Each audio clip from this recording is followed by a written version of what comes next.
invisibilidade dos pajens e grumetes, como a historiografia esconde a realidade da colonização. A colonização portuguesa do Brasil não foi feita apenas por capitães, donatários, jesuítas ou bandeirantes adultos, barbudos das pinturas famosas.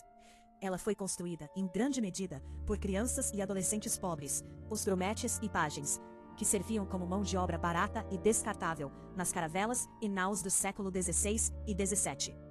No entanto, essa dimensão incômoda da história costuma ser minimizada ou simplesmente omitida nos relatos convencionais e, sobretudo, nas narrativas contemporâneas. Grumetes eram, em sua maioria, meninos de 9 a 16 anos, frequentemente órfãos ou oriundos das camadas mais baixas da sociedade lisboeta. Eram submetidos a uma rotina desumana, limpavam o convés, subiam aos mastros em tempestades, carregavam pólvora, sofriam castigos corporais constantes e estavam expostos a abusos sexuais, fome e doenças. Muitos morriam antes mesmo de chegar ao Novo Mundo. Pajens, um degrau acima, serviam aos oficiais em tarefas menos pesadas, mas ainda integravam essa exploração sistemática da infância.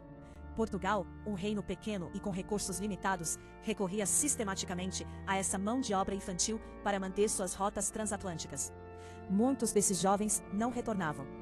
Desertores da expedição de Cabral, sobreviventes de naufrágios, degredados e grumetes que decidiram ficar, formaram parte significativa dos primeiros núcleos coloniais. Eles se miscigenaram com indígenas, casaram com órfãos enviadas pelo rei e ajudaram a criar a base demográfica de uma sociedade colonial ainda incipiente. A idade média extremamente baixa dos colonos não era acidente. A travessia era mortal, e apenas os jovens, desesperados ou sem perspectivas na Europa, arriscavam tudo. Homens maduros com família e bens raramente emigravam. O problema surge quando observamos o tratamento dado a esses personagens pela historiografia. Eles não desapareceram por falta de documentos. Listas de tripulações, cartas e cronistas da época mencionam-nos com frequência. Desapareceram por conveniência narrativa. A história tradicional já tendia a privilegiar os grandes nomes e os processos econômicos, açúcar, ouro, administração, relegando o povo miúdo a notas de rodapé.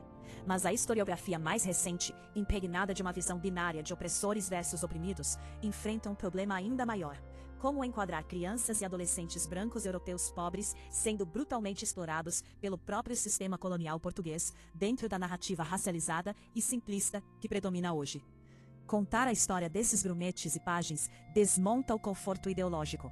Eles revelam que a exploração na colonização não era um projeto unidirecional de brancos contra indígenas e negros, mas um sistema cruel de classe, idade e poder, que devorava os mais vulneráveis da própria metrópole.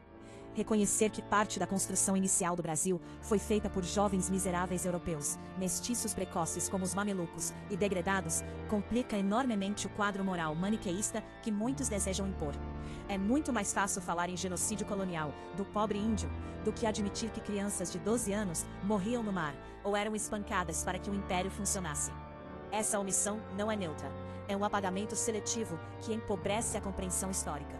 A colonização foi violenta e caótica, mas também profundamente humana em suas contradições, cheia de vítimas de todas as origens, de sobreviventes improváveis e de processos biológicos e culturais que não cabem em esquemas ideológicos simplificados. Ignorar os pajens e grumetes não é apenas uma falha acadêmica, é uma escolha política que privilegia a narrativa politicamente correta, em detrimento da complexidade real do passado.